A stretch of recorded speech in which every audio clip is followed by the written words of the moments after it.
Un doux matin de février 2022, j'ai pris ma vieille Franklin, ce brave véhicule qui ne se doutait pas qu'il s'agissait de l'un de ses derniers longs voyages. Un petit périple pour me rendre jusqu'à Lille, en France, dans l'appartement chaleureux d'Hubert Motte. Le jeune homme est entrepreneur et a créé La Vie est Belt, une coopérative d'accessoires vestimentaires qui revalorise les déchets et l'emploi de personnes dans le besoin. Ils sont supra connus notamment pour leurs ceintures. Mais je ne vous en parle pas trop de peur de vous cacher la surprise de notre entretien. En quelques mots, dans cet épisode, on parle d'être jeune entrepreneur, d'éthique, de donner vie à ses rêves, de débrouillardise, de la peur d'échouer, de la difficulté de déléguer et même du fait qu'il chiale qu'une fois par an. Ça a l'air d'être un énorme dur, dit comme ça, mais rien de tel. Oh, voilà. Échange est sincère, vrai et léger. Tout ce qu'il y a de plus à ceux qui osent. Rien de tel pour débuter cette saison 3 en boost d'énergie. N'oubliez pas de vous abonner à ce podcast sur toutes les plateformes d'écoute et à la chaîne YouTube Aubin Zaguera. Subscribez également à la page Insta @AubinElZaguera pour retrouver toutes les exclus, making of et pour être au courant des dernières sorties. Surtout, likez et lâchez un commentaire sous l'épisode. Ça ne vous coûte presque rien, mais ça m'aide énormément pour le référencement du podcast. Sur ce, je vous souhaite une très bonne écoute et à très vite.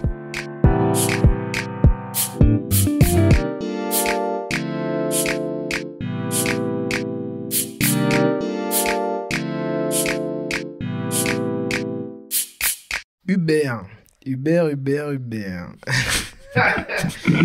Hubert, c'est le genre de pote que t'avais ado, genre Jimmy Neutron, un peu bricoleur, génie méconnu, qui avait toujours ce truc, un matin sur 3 dans la cour, pour te pitcher une idée rocambolesque d'un projet, d'une appli ou d'une invention qui va révolutionner le monde. Sauf qu'en fait, ça marchait jamais, ses paroles c'était souvent du vent. Mais Hubert, il est différent, il l'a vraiment fait. Cet entrepreneur-ingénieur a créé du haut de ses 23 piges un atelier, je dirais même une aventure écologique et solidaire. Il est marqué par des valeurs d'entraide, de partage, de valorisation de savoir-faire locaux. C'est un optimiste attentionné qui ne manquera pas de pédaler loin vers moult accomplissements. Parce que finalement, pour Hubert, tout devient possible quand la vie est belle. Voilà. Bravo. On peut s'applaudir. Merci. On peut applaudir Hubert. Ah, en plus, c'est marrant parce que en merci mec, c'est cool. Tu me disais que t'allais faire du vélo ce week-end et j'étais là, mais super. J'ai vu dans le mille avec la petite présentation. J'aime bien la cour de récré, les idées, c'est beau. Est-ce que t'étais un petit peu ce genre d'écolier ou d'ado à bricoler partout et à faire des trucs?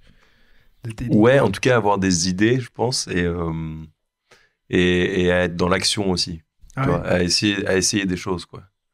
Et ça m'a toujours attiré, l'aspect théorique et pratique, quoi, d'allier les deux. Ok. En Colombie, t'es parti en Colombie pendant 6 mois, il me semble, à Bogota. Ouais, exactement. C'était bien enseigné. Un petit peu. Bravo. Et c'est un voyage qui t'a marqué? Ouais, carrément. Je pense que tous les voyages nous marquent. Moi, ça m'a particulièrement marqué. C'était la fin de mes études. Je suis parti. C'était un peu la fin d'une aventure, d'une étape de vie, quoi. 5 années d'études, c'est assez long. C'est des années où on démarre, on a 18 ans, on en sort, on a 23, on commence à être un peu adulte quand même. Ouais. Et on se pose les questions, qu'est-ce que je vais faire après, quoi. Je me souviens que c'était vraiment un truc qui me marquait. Quand on est petit, on se pose pas trop de questions, on a envie de se marrer, mais on sait qu'on va à l'école, qu'on va potentiellement au collège ou au lycée, surtout dans notre société, dans notre culture. Ouais. On a cette chance-là d'avoir l'école, d'avoir le collège, le lycée. Moi, je me suis orienté vers des études parce qu'autour de moi, c'était plutôt ce qui se faisait et que voilà, je me suis dit, allez, je vais faire un diplôme, j'ai suivi un diplôme. Et puis après ça, là, qu'est-ce qu'on fait, quoi. Okay. Et je me souviens de ces 6 mois en Colombie m'ont permis de prendre du temps sur cette question-là. Qu'est-ce que je vais faire après? Qu'est-ce que j'ai envie de faire après? Et de vivre plein de choses. Et encore une fois, d'essayer plein de choses. J'ai voyagé là-bas, en vélo, en stop. J'ai fait pas mal de musique. Euh, j'ai rejoint une initiative solidaire qui consistait à aller faire de l'animation de jeunes dans un quartier défavorisé, avec un collectif de graffeurs, rappeurs colombiens qui envoyaient du lourd. C'est grave stylé. Big up, tu te souviens de leur prénom, Le projet s'appelait Ramilez. Ok. Et je vivais à ce moment-là dans une coloc, on était 22 des quatre coins du monde, quoi, où il s'y passait toujours des choses et beaucoup de fêtes. Et non, c'était une étape de vie incroyable. J'y étais quand même pour étudier, rappelons-le. Mais, ouais, c'est ça, ouais. mais ouais, non, très concrètement, ça a été beaucoup de liberté. J'ai vite validé ce que j'avais à faire d'un point de vue scolaire et j'ai vécu d'autres choses. J'ai fait des castings aussi. J'ai tourné dans Narcos en tant que figurant sur 4 jours de tournage dans Bogota pour la saison 2. Enfin, des trucs comme ça un peu fous, quoi. Waouh! T'as toujours eu un rapport. J'ai l'impression quand je regardais un peu tes interviews et tes interviews de manière globale, tes petits reportages, t'as un rapport à la caméra, mec. T'as l'air en tout cas super à l'aise. Est-ce que je mens ou c'est une impression, mais tu parles bien, tu vois, t'es à l'aise devant la caméra. C'est un exercice qui te plaît ou pas vraiment en fait? Toi, t'es là. Non. Ben merci, mec. Ça fait plaisir.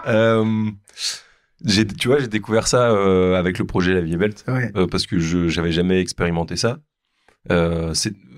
C'est-à-dire parler devant une caméra et transmettre un message sur un plateau télé ou de manière très courte devant un appareil photo ou une caméra. Mais ouais, ça m'éclate bien. Que dire de plus? J'ai toujours été attiré par la scène, par la prise de parole en public. J'ai fait un peu de théâtre d'impro avant. Et en fait, La Vie est Belle, ça m'a permis de vraiment confirmer le fait que j'aimais faire ça et que j'avais plutôt des facilités à parler devant des gens. Ouais. À pitcher un peu tes projets, à les rendre attirants et sexy pour les gens. En tout cas, donner envie, essayer de faire rayonner ça, quoi. J'aime bien ce mot, rayonner. Et pourquoi j'arrive à en parler bien, entre guillemets, c'est aussi parce que ce projet, il m'habite, il a du sens pour moi et il répond un peu à un alignement de ce que je fais, de ce que je pense, de ce que j'ai dans les tripes, dans le cœur. Et ça aide à en parler avec le feu, avec tout son corps, quoi, et à rayonner, à donner envie. Donc, ouais, il y a cette notion-là, quoi. Je pourrais pas parler devant une caméra de n'importe quoi, en fait. Ouais, dans ce que tu dis, il y a un côté... tu dis que finalement, c'est parce que ça fait sens pour toi, ça percole avec tes idéaux, avec ton envie, ça t'habite. Et c'est pour ça que tu as envie d'en parler et que c'est si facile et que ça te fatigue pas de continuer à parler de La Vie est Belle. Ouais, exactement. Pour nos chers auditeurs qui sauraient pas, qui se demanderaient c'est quoi La Vie est Belle, est-ce que tu sais le pitcher en autant de temps que tu veux, en fait. J'allais dire en peu de temps, mais non, en fait, on a tout notre time, mec. Mais déjà, belt, tu sais ce que ça veut dire, belt? Belt. ça veut dire ceinture en anglais. Parce qu'il y en a qui savent pas, il y en a qui se disent c'est marrant votre nom, mais j'ai pas compris. Donc, ça, par contre, c'est si français. Ouais. Désolé de c'est en France. Les anglicismes. Ouais. Mais donc, on essaie de rendre la vie un peu plus belle avec des ceintures. D'où le jeu de mots et notre nom. Mais concrètement, on est une marque d'accessoires de mode en matière revalorisée qui sont faits ici dans le nord de la France par des personnes en situation de handicap ou en réinsertion sociale. Et donc, l'envie, c'est d'allier l'écologie et du solidaire pour faire des produits du quotidien qui sont utiles, qui sont beaux, qui sont originaux. Et ça a démarré avec des belts, des ceintures faites à partir de pneus de vélo usés, qui est un déchet finalement qu'on incinère par millions en Europe chaque année, et qui sont confectionnés par Christophe, Kamel, Adama, Gaëtan, dans un atelier adapté à Tourcoing qui s'appelle Altereos, qui emploie des personnes en situation de handicap. C'est tellement... t'es inspirant quand tu... Enfin, tu vois, c'est ouf. Pour un jeune entrepreneur, une entrepreneuse dans la vingtaine, tu vois, de se dire... Tu vois, c'est possible. C'est rien que ça, tu vois. C'est possible d'avoir un projet, une entreprise qui est en accord avec ce que tu penses du monde, tu vois. Et c'est ce qui m'amène à cette question. Hein, mais à quel moment tu t'es dit, Ok, j'ai ces ambitions, j'ai ces envies de créer, de bâtir, de faire grossir et de même peut-être partager avec une équipe, etc. Mais je veux que ça soit en accord avec mes valeurs. Et comment t'es venue l'idée de la vie est belt, tu vois, de ces ceintures? Je dirais là-bas, ça a été une première expérience professionnelle. Donc j'ai travaillé en alternance. Moi, j'ai fait des études et je travaillais à mi-temps en entreprise. C'était un bon moyen d'être assez vite autonome parce que l'entreprise paye tes études. Et puis toi, tu commences à travailler et à avoir un pied dans le concret. Et ça m'a toujours plu d'être dans l'action aussi. J'avoue qu'en France, en plus, ça coûte cher les études. Ça peut coûter cher, ouais. Bah, du coup, là, à l'occasion, c'était gratuit et en plus, j'avais un petit salaire. Donc, je me suis retrouvé à 19 ans, ingénieur produit chez Decathlon pour la conception de produits de sport, du coup, sur le textile de ski. Et donc, pendant 3 années, j'ai eu ce métier-là. J'étais basé en Haute-Savoie, près du Mont-Blanc, près de Chamonix, à Sallanches. Et donc, cette première expérience pro, elle m'a permis de comprendre et de définir un peu ce que j'aimais faire dans ce métier-là, ce que j'aimais finalement faire dans mon projet pro, ouais. Et puis, ce qui me manquait un peu, quoi. Ouais. Et c'est à la suite de ça que je suis parti en Colombie et que j'ai relu un peu ces 3 années passées. Je me suis dit, OK, j'adore faire des produits. J'adore travailler en équipe et faire grandir un projet. Mais par contre, je suis pas fier de mon boulot actuellement chez Decat. Je suis pas fier de ce à quoi ça participe, tu vois. De continuer à répondre à un schéma qui est loin d'être positif, qui est de produire toujours plus à l'autre bout du monde avec des matières les moins chères possibles, donc clairement pas écologiques. Et tout ça pour participer à des emplois là-bas de confection qui sont loin d'être sexy, quoi. C'est des gens qui vivent dans l'usine, qui font de la couture 6 jours sur 7 et qui voient leur famille une fois par an parce qu'ils démissionnent pendant le Nouvel An chinois pour rentrer chez eux. Enfin, c'est une réalité qui n'a aucun sens, quoi. Et ça, il m'a fallu un peu de temps pour comprendre qu'au fond de moi, en fait, j'étais pas fier de ça, j'étais pas aligné et ça me titillait pas mal, quoi. Ouais. Et donc, le constat, c'était de se dire, allez, go, je continue ce métier que je kiffe, faire des produits. Et par contre, je le fais avec plus de sens, avec plus de bon sens à mes yeux. Plutôt que encore de générer des déchets, partons d'un déchet existant, d'une matière existante. Et puis, plutôt qu'aller délocaliser encore des emplois, allons créer de l'emploi là où il y en a besoin. Ici, à Roubaix, à Tourcoing, il y a énormément de gens qui sont au chômage depuis plus de 2 ans, des personnes qui sont en difficulté physique ou mentale et qui ont du mal à trouver un emploi. Et essayons de trouver quelque chose à faire avec eux, quoi. Ouais. J'ai cru lire dans une interview, ça me revient que tu te baladais au début de la vie est belle, tu t'étais dit, tu voyais des gens dans la rue qui faisaient un peu la manche et tu t'es dit, mais en fait, et si ce serait ceux-là, en fait, que je pourrais aider ou... Et tu t'es heurté à un... c'était du bon sens à mes yeux, naïf aussi, tu vois. Mm-hmm. Mais parce que je me suis rendu compte qu'en fait, c'était aussi toute une organisation et un savoir-faire que d'accompagner ce type de public pour les aider à se réinsérer. Et qu'en fait, y a déjà plein de structures qui ont ce savoir-faire, qui ont ce statut juridique, avec les aides qui peuvent être là et puis l'expertise et les lieux à dispo et qui sont prêts à accompagner ce genre d'initiative comme la mienne.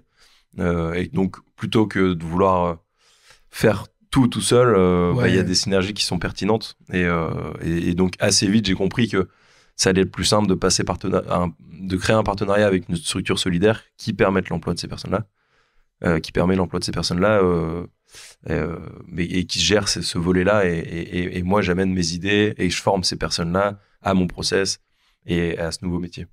Je me posais la question en t'entendant parler, mais tu vois, c'est quoi le plus dur dans le fait d'allier un peu toutes ces valeurs? Parce que certains pourraient penser que c'est un peu antinomique, tu vois, d'avoir d'un côté la production de matériaux, etc. et tu vois, la recherche de la vente et donc quelque part du gain, et en même temps que ça soit suffisamment aligné avec des valeurs actuelles d'écologie, de responsabilité, d'entraide.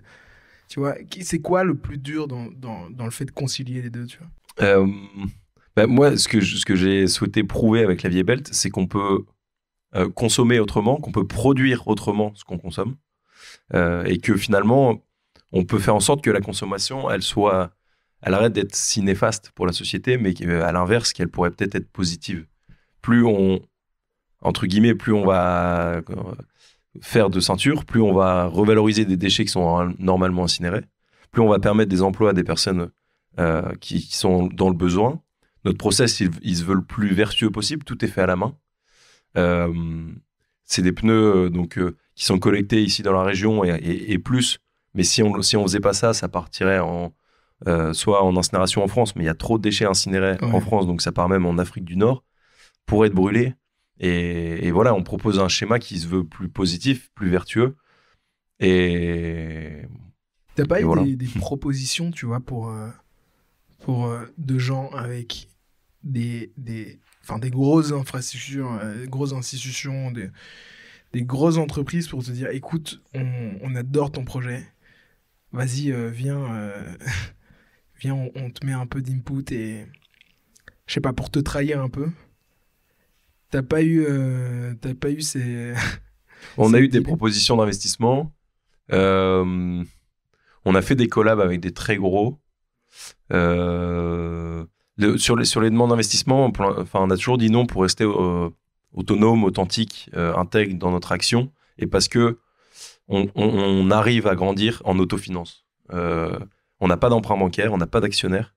Moi j'ai démarré seul avec 300 € dans ma cave étudiante à 23 ans, à faire les ceintures moi-même, à les vendre autour de moi comme ça.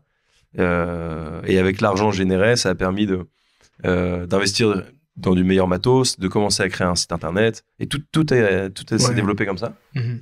Il y a eu quelques coups de pouce, ça a été des gains à des concours qui ont permis de gagner une fois 2 000 €, une fois 5 000 €, une fois 10 000 €, qui ont permis d'investir un peu plus dans l'aventure. Mais voilà, jusqu'à présent, on est autonome et ça nous va très bien de le rester, continuer à grandir comme ça. T'as pas tellement d'ambition quand je t'entends parler d'être trop gros ou d'être plus gros que... Tu vois, t'as envie finalement de continuer à permettre à des gens proches de toi, en fait, de continuer à vivre et à produire, que ça ait une logique, un sens pour eux, un sens pour toi, et pas devenir Jeff Bezos, quoi. Je crois pas aux modèles aussi gros que les modèles d'Amazon ou autres pour changer le monde. Bah, évidemment. Je crois que si on veut grandir trop vite, le risque c'est de griller des étapes et que tout ça est complexe et prend du temps. Et pour rester vertueux, faut y aller intelligemment. Et c'est ce qu'on essaie de faire. Pour l'instant, on y arrive plutôt bien. C'est quoi le pire conseil qu'on t'ait donné? Ça, je saurais pas te dire comme ça. Le pire conseil qu'on m'ait donné, j'ai une tendance à être optimiste, alors je les retiens pas forcément, ou ils me font rire, mais je les laisse pas rentrer dans mes têtes. Non, j'en ai pas à te donner, mec. C'est encore plus beau, mec. Franchement, ça veut dire que elle te coule dessus. T'es là en mode genre, bon, je prends pas, ça me parle pas. Mais non, mais c'est vrai, tu vois, ça veut dire que quelque part, d'une certaine manière, t'as une... tu sais, les conseils peu marquants qu'on retient, ça veut dire que quelque part, il y a une... c'est quelque part, ça t'a blessé aussi, tu vois. Et si tu les as pas retenus, c'est que peut-être que ça t'a touché sur le moment même et puis t'as laissé couler la chose, quoi. Donc finalement, c'est une bien belle réponse. Yes. C'est quoi la chose dont tu es le plus fier?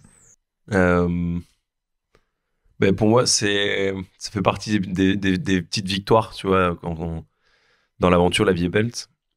Je me souviens, une des premières, et je m'en souviendrai toute ma vie, ça faisait 1 an et demi peut-être que ça existait. On avait fait un interview pour un journal local ici, La Voix du Nord. Et je savais pas quand ça allait être paru.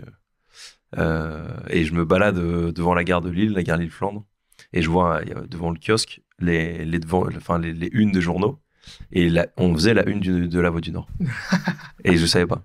Et surtout en photo sur la une de La Voix du Nord, c'était Christophe, donc le premier opérateur en situation de handicap d'Altereos. Une photo de lui en train de découper les pneus et marqué, donc le grand titre c'était « Des vieux pneus pour souligner votre taille ». Et 2 pages sur La Vie est belle, sur les salariés en situation de handicap qui présentent ce qu'ils font, moi qui explique aussi la démarche et comment ça fonctionne. Et en fait, ça a été un point d'ancrage sur le fait Enfin, je commençais à me rendre compte que le projet me dépassait et qu'il avait un impact sur la vie d'autres personnes. Et c'était plus un délire dans ma tête et de trucs de fin d'études. Ah, vas-y, ça me fait marrer, j'essaye ça. Ça commence à impacter la vie de Christophe, par exemple, qui a fait la une de ce journal et du coup qui a été reconnu dans la rue, qui a été interpellé en disant mais c'est génial, je t'ai vu dans le journal, machin. Et lui, ça lui change, ça change un peu son quotidien d'une certaine manière. Et puis lui, il est fier et puis il a la une accrochée chez lui maintenant. Et dans ce genre d'étape, enfin moi, ce que je me suis dit, c'est je sais pas jusqu'où ça ira. La vie est belle, je sais pas jusqu'où on ira. Mais quoi qu'il arrive, il y aura eu ça. Il y aura eu Christophe en une du Nord Éclair et de La Voix du Nord sur le kiosque en face de la gare. Et sa fierté et son sourire quand je l'ai revu le lundi et qui m'a dit bah ouais, j'ai vu, je suis dans la une. et ça c'est magnifique. Ça vaut tout l'or du monde. Mais ouais, parce que tu sais, en t'entendant parler, tu vois, tu dis finalement que ce qui te rend le plus fier, c'est de pouvoir avoir donné l'occasion à des gens de gagner en estime d'eux-mêmes, quoi. En propre valeur, en propre admiration. Et t'aurais pu dire, bah voilà, on a gagné des chiffres, on est passé de 0 ou de 300, comme tu dis, à 200 000 euros, je sais pas du tout, je donne à l'année, en 2000, je sais pas. D'ailleurs, c'est quoi qu'on balance un peu les chiffres d'affaires? C'est quoi tes chiffres d'affaires de 2021? On n'a pas encore le bilan là, mais en 2020, on est à 460 000. Jesus. Ouais. Bah, tu vois, t'aurais pu dire ça et puis t'as pas forcément misé sur ça. Ça veut dire que le lien, le sens des choses et ça en dit long aussi sur ton humilité, tu vois, le fait que tu te dises, ok, non, je veux toujours rester proche du peuple. Non, mais je suis conscient que l'argent permet notamment à notre projet d'exister, d'avancer, de grandir. Et il a besoin notre entreprise a besoin d'être rentable pour pouvoir avoir son impact qu'elle a aujourd'hui. Mais la vie a bien plus de profondeur que de l'argent et oui, c'est un besoin, mais faut pas que ça en soit la finalité numéro 1, quoi, parce que sinon ce serait bien triste. Ouais. Que ça reste une sorte de moyen, quoi. L'argent, c'est pour permettre à une certaine sécurité financière et permettre, bah voilà, comme tu dis, de rendre pérenne ce projet qui tient à des gens, qui tient à toi, auquel tu tiens plutôt, et voilà. C'est quoi selon toi ta plus grande qualité? C'est dur tes questions. Et ouais, mec, t'avais rendez-vous avec un psy. Bah ouais, c'est vrai. J'aurais dû m'en douter.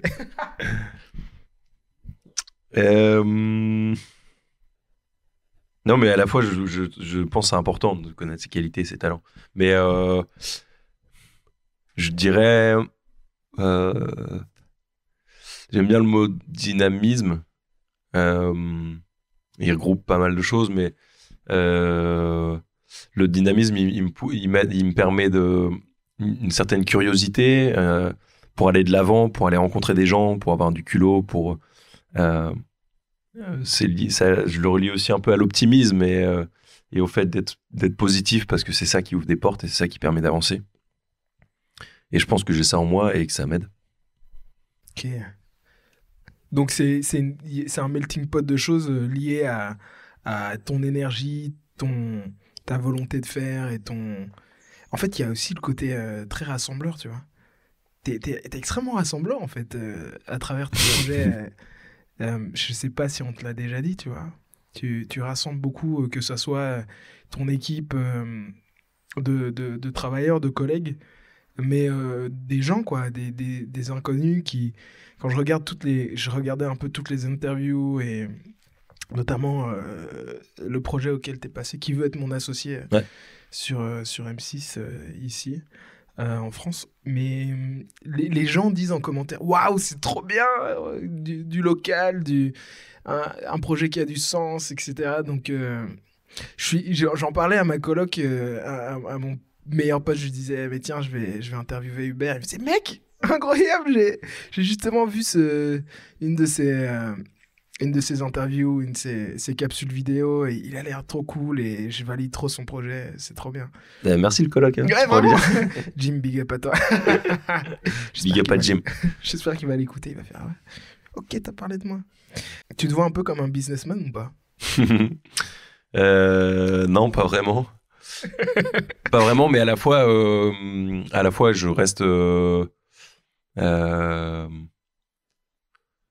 Enfin, je reste proche des chiffres et de la compta et de temps en temps, ça me fait du bien aussi parce que, comme je l'ai dit tout à l'heure, ça permet... Enfin, c'est ce qui nous permet aussi d'avancer en concret, hein, d'être rentable, de pouvoir investir dans des nouveaux outils, de pouvoir recruter. Donc, l'aspect business, je l'ai un petit peu quand même. Et heureusement. Après, j'ai pas fait une école de commerce non plus et autres, mais j'ai, je pense, quelques bases. Après, je dirais que c'est pas ma casquette première que d'être businessman, quoi. Mm-hmm. Si tu devais compléter cette phrase. C'est plus...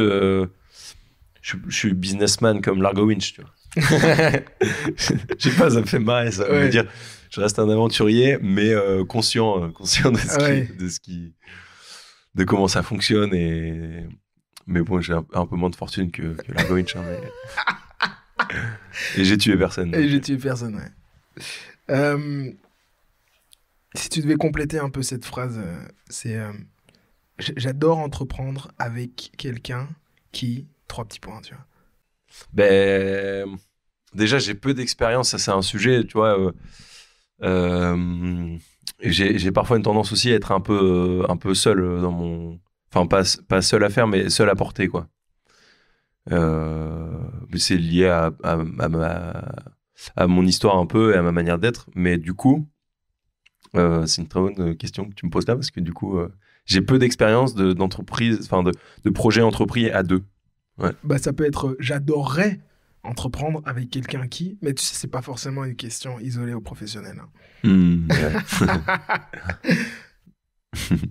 Ouais. J'adorerais entreprendre avec quelqu'un qui, parce que là j'ai bon.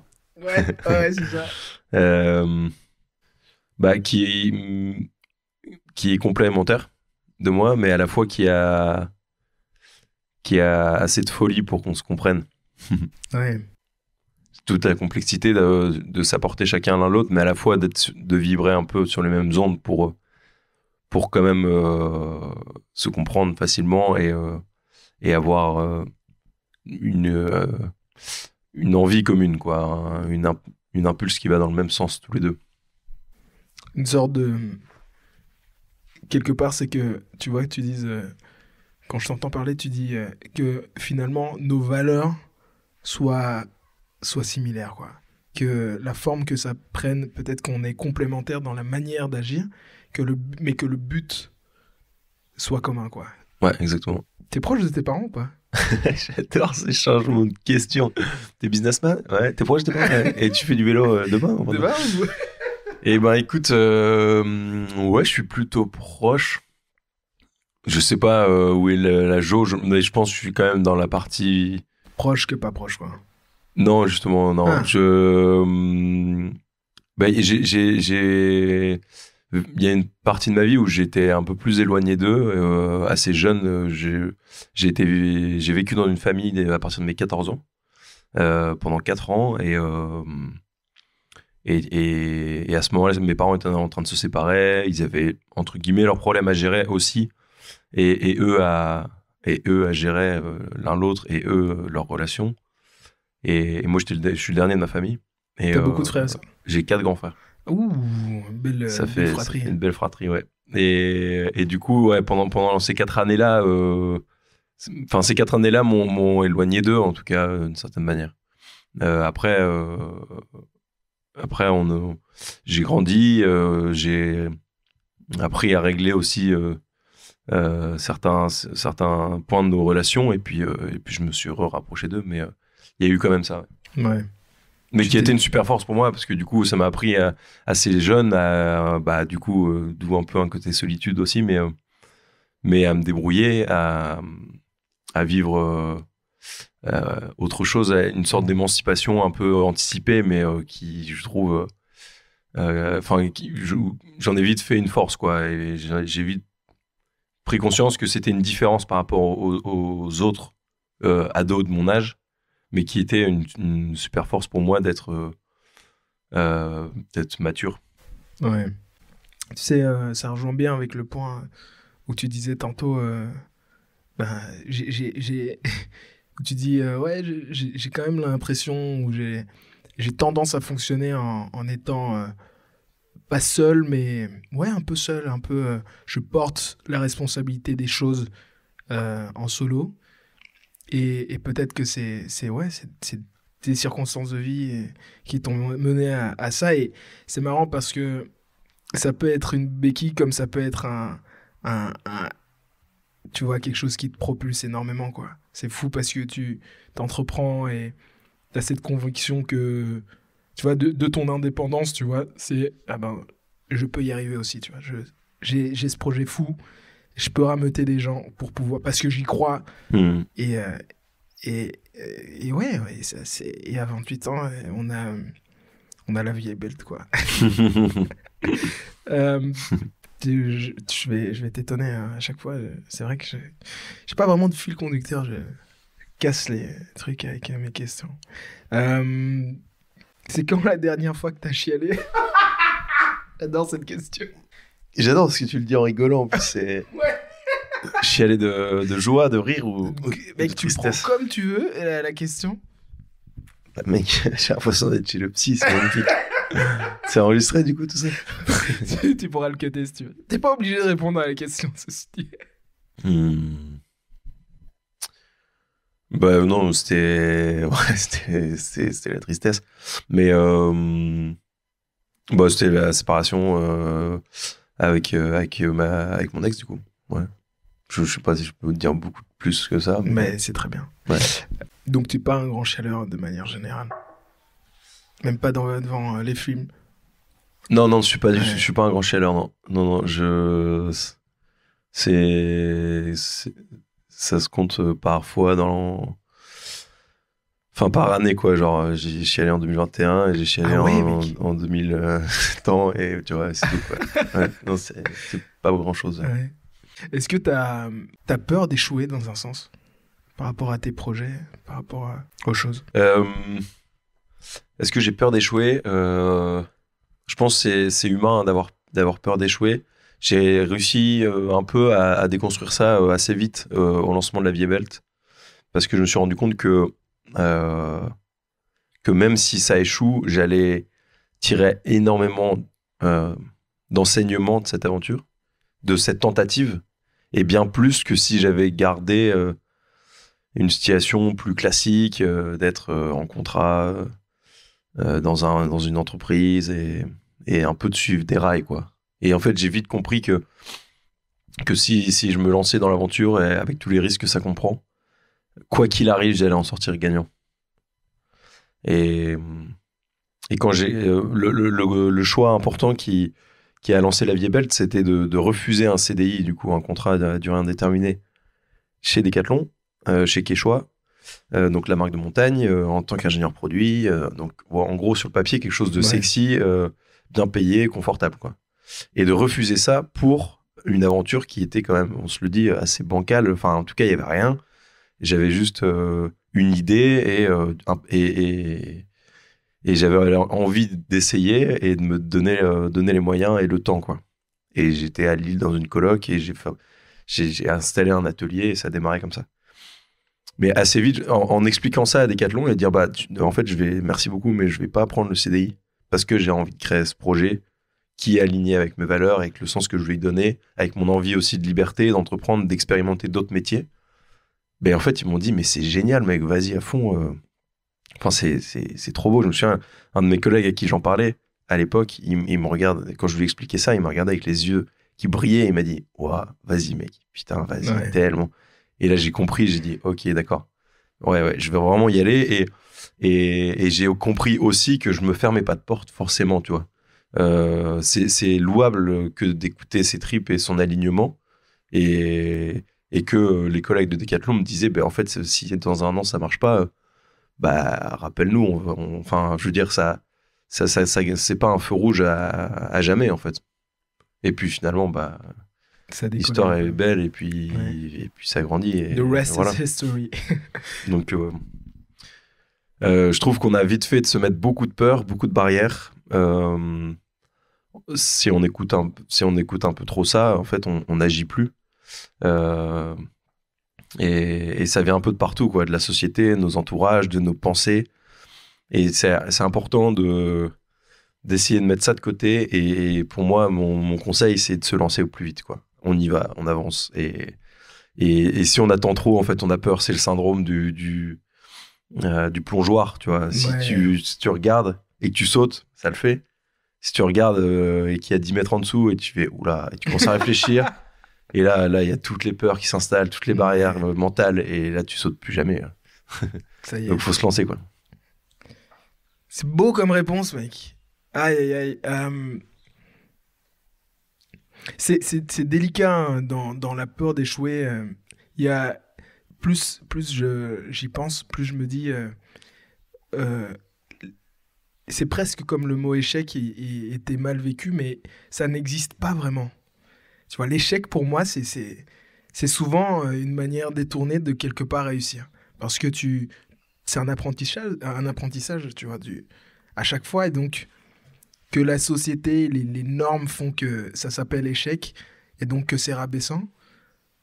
C'est dommage. Ça bloque tellement d'initiatives, de projets, tu peux je dis pas que du coup, et tu le dis très bien, hein, mais je dis pas que tu dois complètement mettre de côté ton besoin de sécurité, tu vois, de t'assurer qu'à la fin du mois, tu payes ton loyer, mais tu peux allier aussi tes passions, tes intérêts et tes projets à long terme avec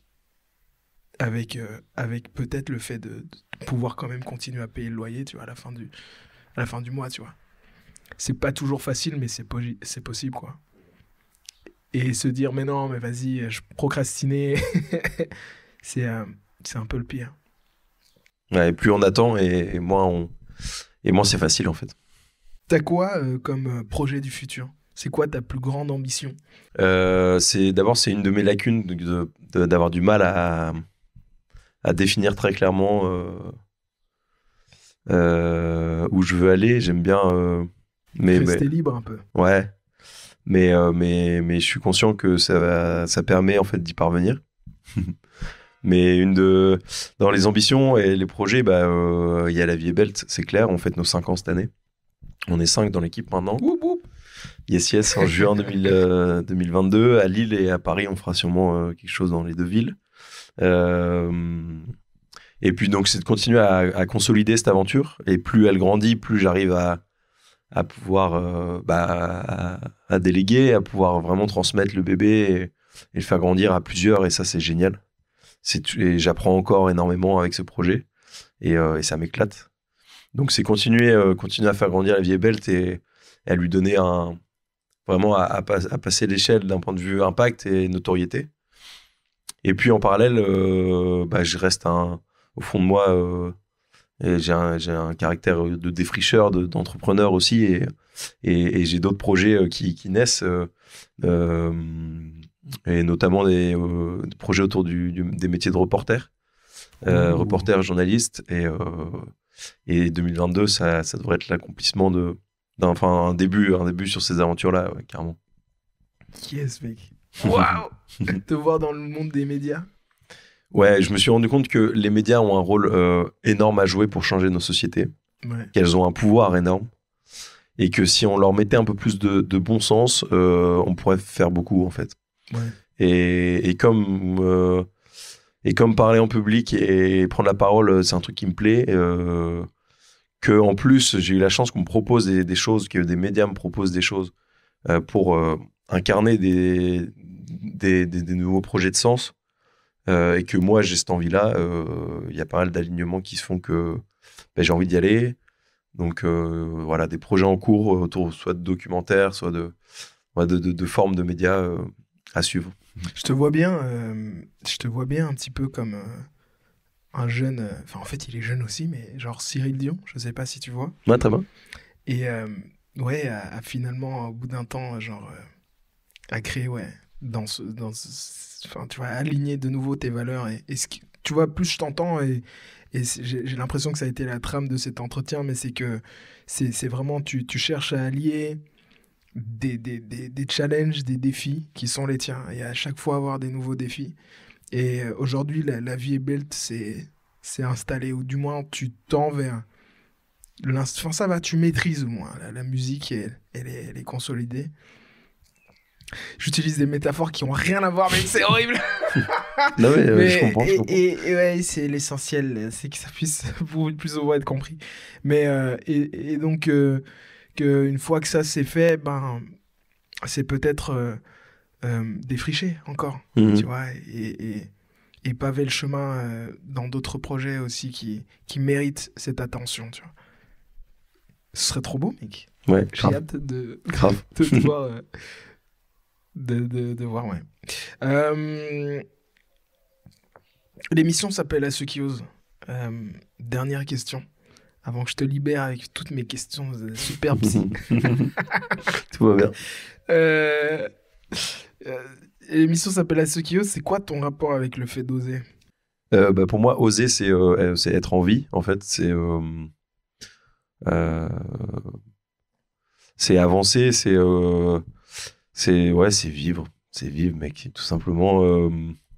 En fait, ne pas oser, on y revient, hein, c'est faire dominer la peur. Et oser, c'est faire dominer l'amour, je dirais. Oh mec, c'est tellement beau. Drop de mic. Yalla. Merci pour ce superbe épisode que tu viens de nous faire, qu'on vient d'enregistrer. Ouh là là, sans vendredi soir, après plutôt. Tout va bien, mec. Tout va bien. Un tout grand merci, c'était super agréable de partager avec toi. Merci Aubin, trop bien. Et puis osons, hein, on peut se le dire quand même. Allez, go. Ciao mec. Ciao mec, ciao.